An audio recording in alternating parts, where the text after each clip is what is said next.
पर बैठे समस्त संत, विद्युतजन, हमारे अग्रज, अनुज एवं सबके हृदय में बैठी माई और महाराज जी को प्रणाम। क्योंकि समय कम है और 5 मिनट में ही सब कुछ विस्तार करना है कि आपने सभी वक्ताओं से सुना है। अब यहाँ पे महाराज शंकराचार्य जी की जयंती से और उनके धर्म के आचरण से हमें क्या सीखना है?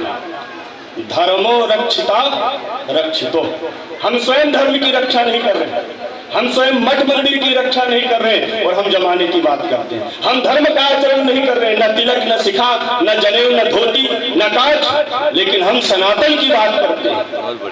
लेकिन कभी हमने इसको अपनाया नहीं अपनाया। क्यों? क्योंकि हमें प्रवचन देना है, बोलना है, लेकिन आचरण में नहीं उतारना है। हम ब्राह्मण हैं, ब्राह्मण का अतिक्रमण कर रहे हैं, संतों का अतिक्रमण कर रहे हैं, व्यवस्था नहीं बना रहे हैं, लेकिन हम धर्म का एक उपदेशक हैं। हम धर्म में जो है अपना ज्ञान दे रहे हैं। जब तक हम स्वयं महापुरुषों की बात अपने आचरण में, अपने अंतःकरण में, अपने चरित्र में नहीं उतारेंगे तो हम इस लायक नहीं कि यहाँ बैठ के धर्म को उपदेश दें। धर्म का उपदेश तब है जब धर्म का आचरण करें। हम अपने आप को विद्वान मान के अपने आप को ही महामंडित कर रहे हैं। जब हम अपने आप को ही महामंडित कर रहे हैं तो संसार तो फिर बेकार है। क्यों? दर्पण में मुख नहीं है और संसार में सुख नहीं है, इसकी खोज में कितने लोग चले गए। तो जब तक अपने स्वयं के अंदर आप अपने आप को नहीं झांकेंगे, नहीं देखेंगे, तो आपके लिए संसार कुछ भी नहीं। क्यों? क्योंकि आप तो अपनी व्यवस्था में लगे। हमारे स्वामी जी ने इसको साधना स्थल बनाया, लेकिन हम इसको साधना छोड़ के जो है साधन के स्थल मान लेंगे तो कभी गति नहीं होने वाली। महाराज, समस्या यही है। साधना को छोड़ के मात्र और मात्र जो है साधन की व्यवस्था में, अपनी जीविका की व्यवस्था में अगर हम लग जाएं तो हमारा कल्याण नहीं होगा। यहाँ पर सब हमसे विद्वान लोग बैठे हैं, मैं तो मूर्ख व्यक्ति हूँ, लेकिन ये स्वामी जी की कृपा है कि 10 दिन में इतना अनुभव करा दिया है कि शायद मेरा जीवन भी बीत जाए तो संभव है मेरे लिए। ये मैं स्वयं का अनुभव कह रहा हूं, ये गुरु कृपा के बगैर संभव ही नहीं। उसी प्रकार से हमारे स्वामी शंकराचार्य जी कर्म प्रधान थे। कर्म प्रधान विश्व रचि राखा, जो जस करहि तस फल चाखा। उन्होंने मात्र कर्म को ही अपना सब कुछ माना और उसके अन्यत्र कुछ नहीं। लेकिन जिस एक दिन ऐसा आया कि जब शरीर अस्वस्थ हो गया, फिर शक्ति की उपासना की और यही पराम्बा भक्ति जो है प्रकट होकर साक्षात दर्शन दिया, सो उन्होंने शक्ति को माना।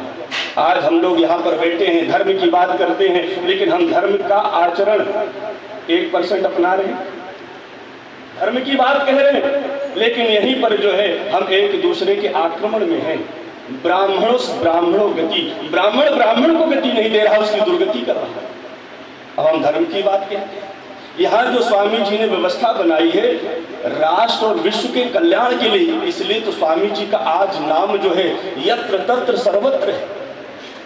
लेकिन हम सबका कर्तव्य है कि हम उसको बनाए रखें, धर्म की रक्षा करें। जो ये व्यवस्था बनी है इसका संरक्षण करें, इसका अतिक्रमण ना करें। जब हम इसका संरक्षण करेंगे तभी जो है धर्म की रक्षा होगी। जब संत महात्मा विद्वानों ब्राह्मणों की और समाज की रक्षा के लिए आपके अंदर जब ये भाव प्रकट होंगे तभी हम सबकी रक्षा है। लेकिन ये समाज में कब स्थापित होगा? जब हम स्वयं अपने आचरण में इसको स्थापित करेंगे, अन्यत्र होने वाला नहीं। यहाँ पर सारी व्यवस्थाएं, सत्संग भवन इत्यादि है, लेकिन आज इसकी जरूरत अत्यधिक क्यों है? क्योंकि उसको जितना अच्छा बनाया जाए, जिस प्रकार से पात्र होता है, लोटा होता है, लोटे को आप जितना मांजेंगे उतना ही साफ होगा। वैसे अपने हृदय को मांजिए, अन्यत्र दुनिया को देखना छोड़ दीजिए, अपने आप को मांजिए। और जब आप पवित्र हो जाएंगे तो 4 लोग उस पवित्रता का लाभ लेंगे। 4 से 40 लेंगे, 400 लेंगे, 4000 लेंगे और एक दिन 4 लाख, एक दिन करोड़ों पर पहुंच जाएंगे। लेकिन यहाँ अपने आप को मांझना पड़ेगा, हम दूसरे में कमी ना देखें। लेकिन जहाँ सनातन धर्म की और धर्म की बात आती है तो धर्म का आचरण स्वयं करना पड़ेगा। उपदेश तो बहुत लोग देते हैं संस्कृति पर, सनातन पर, धर्म पर उसका पालन करना हम सबका कर्तव्य है।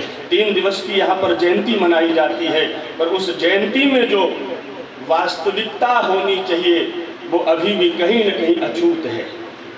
उसका एक कारण है, निवेदन है ये हमारा स्वामी जी के आशीर्वाद से। जो ये 3 दिवसीय जयंती मनाई जाती है, महापुरुषों को सुनने के लिए मनाई जाती है। व्यवस्था को इसलिए बनाया जाता है कि हम उनको ही दर्शन में देखे, सुनने में, क्योंकि इस 3 दिन में हो सकता है कि किसी न किसी रूप में हमारे स्वामी जी और हमारी माई की कृपा हो रही है कि हम उनका दर्शन कर रहे हैं, हम उनके वचनों को सुन रहे हैं, वाणी को सुन रहे हैं, तो कहीं न कहीं जो है ईश्वर की कृपा है। तो हमारी ये ड्यूटी बनती है, हमारी ये व्यवस्था बनती है कि सबसे पहले हम स्वयं धर्म की रक्षा की बात कह के धर्म का आचरण करें, धर्म का पालन करें, फिर हम समाज को संदेश दें कि धर्म का पालन कैसे होगा। हर ब्राह्मण को, हर संत को, हर विद्वान को ये चाहिए कि हमारे पास जो विद्या है दूसरे के काम आए। यहाँ तो व्यक्ति जो है विद्या जो है सो है, लेकिन विद्या से ज्यादा पापस्य इति पाखंडा, पाखंड ज्यादा भरा हुआ है, और जब पाखंड आ जाता है महाराज, वहाँ विद्या काम नहीं करती है। इसलिए समय को देखते हुए वाणी को विश्राम देंगे। हमारी वाणी द्वारा किसी प्रकार से कुछ अपशब्द निकले हों, त्रुटि हुई हो तो क्षमा चाहेंगे, और स्वामी जी और माई के महाराज में कोटि कोटि जो है साष्टांग सा परिवार प्रणाम करते हुए आप सभी को प्रणाम करते हैं। बोलिए पीताम्बरा माई की। धन्यवाद अध्यक्ष जी। इस 3 दिन की जयंती में आप सभी भक्तों ने, सभी साधकों ने, सभी विद्वानों ने जो अपने विचार रखे सुने, बहुत बहुत सभी को धन्यवाद। इसके उपरांत हम माई की आरती होगी, कृपया सभी माई की आरती लें और इसके बाद प्रसाद वितरण होगा। धन्यवाद।